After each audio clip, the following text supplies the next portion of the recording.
और डीके शिव कुमार अब कर्नाटक के अगले मुख्यमंत्री बनने जा रहे हैं। सिद्धारमैया ने राजभवन में अपना इस्तीफा सौंपा और अब डीके शिव कुमार कर्नाटक के नए सीएम होंगे। खुद सिद्धारमैया ने नए सीएम के लिए शिव कुमार का नाम रखा है। डीके शिव कुमार के लंबे राजनीतिक सफर का अहम पड़ाव माना जा रहा है। बेंगलुरु स्थित डीके शिव कुमार के घर के बाहर उनके समर्थकों ने मिठाइयां बांटकर इस दौरान जश्न भी मनाया। सिद्धारमैया ने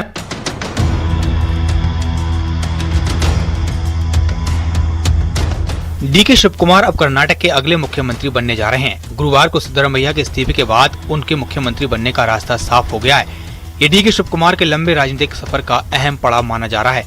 बेंगलुरु स्थित डीके शिव कुमार के घर के बाहर उनके समर्थकों ने मिठाइयां बांटकर जश्न मनाया। सिद्धारमैया ने राजभवन में अपना इस्तीफा सौंपा। अब डीके शिव कुमार कर्नाटक के नए सीएम होंगे। खुद सिद्धारमैया ने नए सीएम के लिए शिव कुमार का नाम आगे रखा है। इस्तीफा सौंपने के बाद सिद्धारमैया ने कहा कि हमारे सभी विधायक एकजुट हैं, मैं नई सरकार का पूरा समर्थन करूंगा।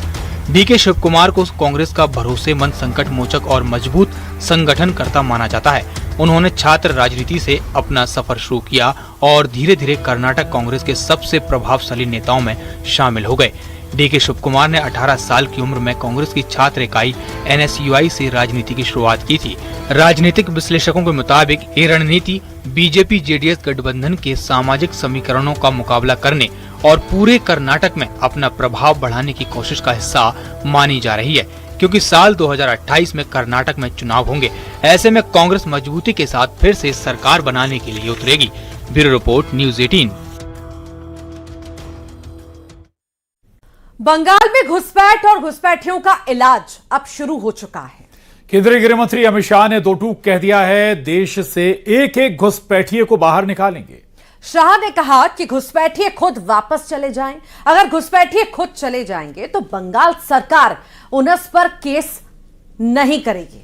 बंगाल में ऑपरेशन घुसपैठिया ऑल आउट शुरू हो गया है और जिस तरह से शुवेंदु का सरकार काम कर रही है वो दिन दूर नहीं जब बंगाल से घुसपैठियों की विदाई पूरी तरह से हो जाएगी। रिपोर्ट देखिए।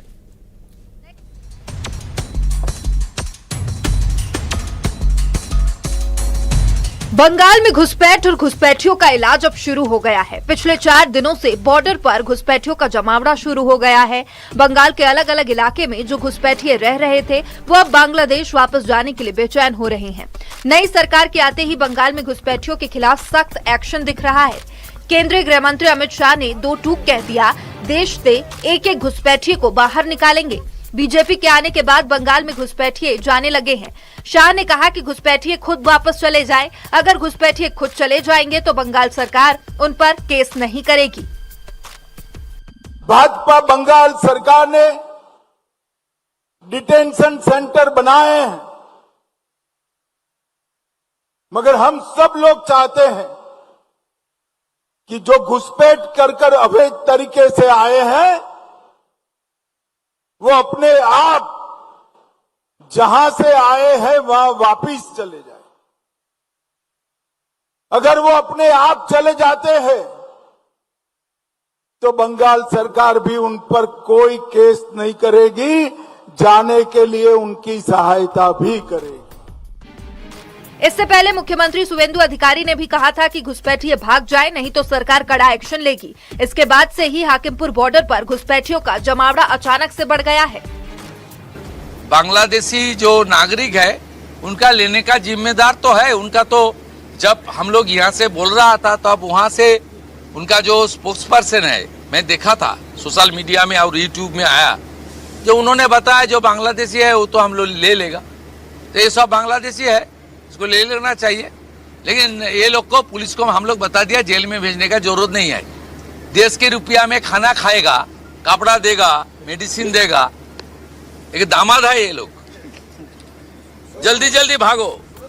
शाह ने कहा कि मैं मुख्यमंत्री शुवेंदु अधिकारी को बधाई देना चाहता हूं। उन्होंने महज 7 दिनों के भीतर बीएसएफ को 600 हेक्टेयर भूमि सौंप दी। चिकन नेक क्षेत्र में 121 हेक्टेयर भूमि भी केंद्र सरकार को सौंप दी गई है। मैं बंगाल के मुख्यमंत्री श्री शुभेंदु अधिकारी जी को बधाई देना चाहता हूं कि 7 ही दिन में उन्होंने 600 हेक्टेयर भूमि बीएसएफ के हाथ में सौंपने का काम कर दिया। चिकन नेक की भी 121 हेक्टेयर भूमि भारत सरकार को दे दी। फिलहाल बंगाल में ऑपरेशन घुसपैठिया ऑल आउट शुरू हो गया है और जिस तरह से सुवेंदु सरकार काम कर रही है वो दिन दूर नहीं जब बंगाल से घुसपैठियों की विदाई पूरी तरह से हो जाएगी। Bureau report, news 18। जिनकी शायरी में मौसीकी थी, इश्क और मोहब्बत तो समाज का दर्द भी, भला बशीर बद्र साहब को कौन भुला सकता है। वो हमेशा हमारी यादों में रहेंगे। मशहूर शायर, उर्दू गजल को नया आयाम देने वाले बशीर बद्र का निधन हो गया है। शायर बशीर बद्र ने 91 साल की उम्र में दुनिया को अलविदा कह दिया। करीब 10 साल से डिमेंशिया बीमारी से वो पीड़ित थे। बशीर बद्र ने भोपाल में आखिरी सांस ली।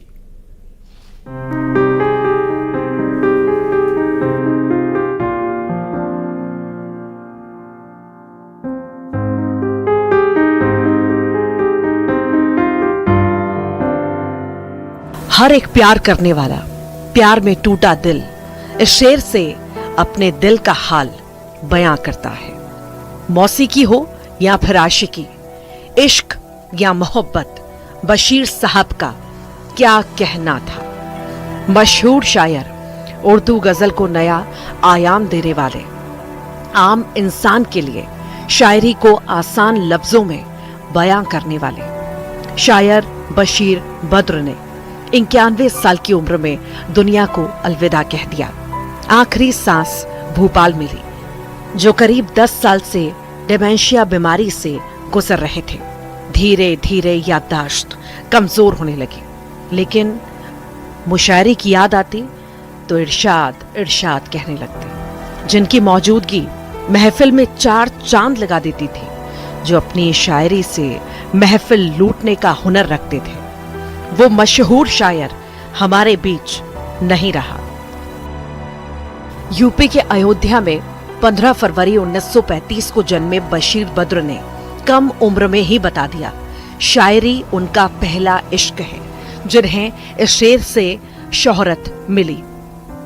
डॉक्टर बशीर बद्र की शायरी में जिंदगी की तलखी हो या फिर शहरी भागदौड़ की बेचैनी, हर एहसास था।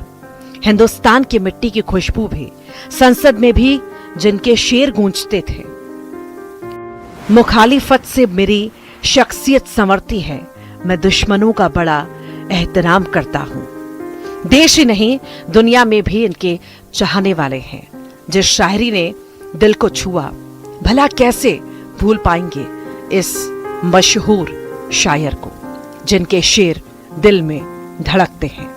उजाले अपनी यादों के हमारे साथ रहने दो, न जाने किस गली में जिंदगी की शाम हो जाए।